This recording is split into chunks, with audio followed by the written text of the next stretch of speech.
Depuis 2015, on constate dans le système scolaire béninois une recrudescence des grossesses précoces en milieu scolaire, ce qui paralyse un peu le processus de scolarisation des adolescentes. Donc on s'est dit qu'il était important que l'école, dans son rôle majeur d'instruction, joue aussi le rôle d'éducation pour accompagner celui des parents. Donc nous avons initié le projet d'introduction de l'éducation à la santé sexuelle dans le programme scolaire qui consiste en fait à infuser dans les notions déjà scolaires et prévues les questions de santé sexuelle et reproductive pour permettre à l'enseignant d'avoir l'opportunité d'aborder ces informations avec les apprenants et les apprenantes pour contrer un peu la désinformation qui court beaucoup aujourd'hui du fait de l'accessibilité aux TIC. Alors,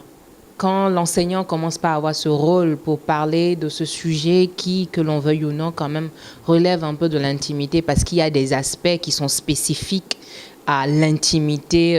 intrinsèque à l'individu, on s'est dit qu'il fallait ou qu'il était important que le parent ne se retrouve pas un peu en posture de personne oubliée ou de personne qui n'a pas été associée à ce qui est censé concourir à la construction de l'individu, de l'enfant qui est l'individu. Donc le guide du dialogue parent-enfant est un outil en fait pour pouvoir permettre aux parents de pouvoir accompagner son enfant dans sa quête d'information, mais aussi et surtout pour être en adéquation avec l'information que l'enfant reçoit à l'école et que le parent retrouve ce rôle-là de guide, d'accompagnateur, de protecteur, afin de garantir à l'enfant d'avoir une information juste et aussi et surtout permettre aux parents de se sentir à l'aise dans le processus de développement de son enfant.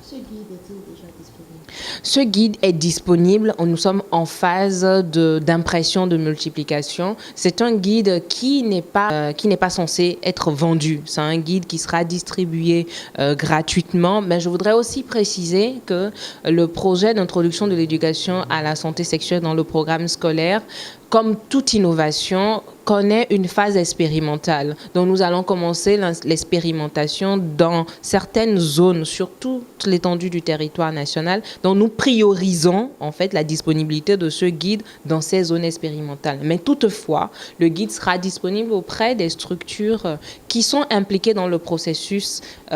ou qui sont impliquées dans tout ce qui a à voir avec dialogue parent-enfant de manière générale ou sensibilisation sur les questions de santé sexuelle et reproductive. Donc tout parent qui désirerait avoir ce guide pour pouvoir l'expérimenter chez lui ou pouvoir l'utiliser comme un outil de dialogue chez lui peut se rapprocher de ces structures-là ou notamment se rapprocher d'APESA pour pouvoir avoir un exemplaire de ce guide-là. Quand on reproche le fait que ce soit en français, dites-moi, combien d'entre nous savent lire dans nos langues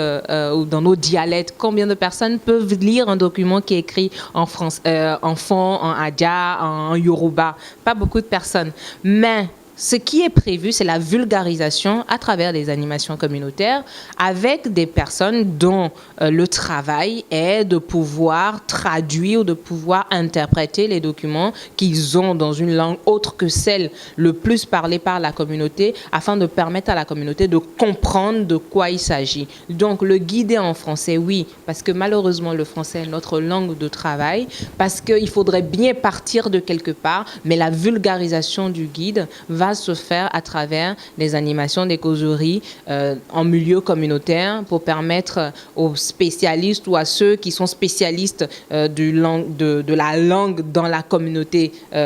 spécifique de pouvoir permettre à ceux qui ne savent ni lire ni écrire de pouvoir comprendre de quoi il s'agit.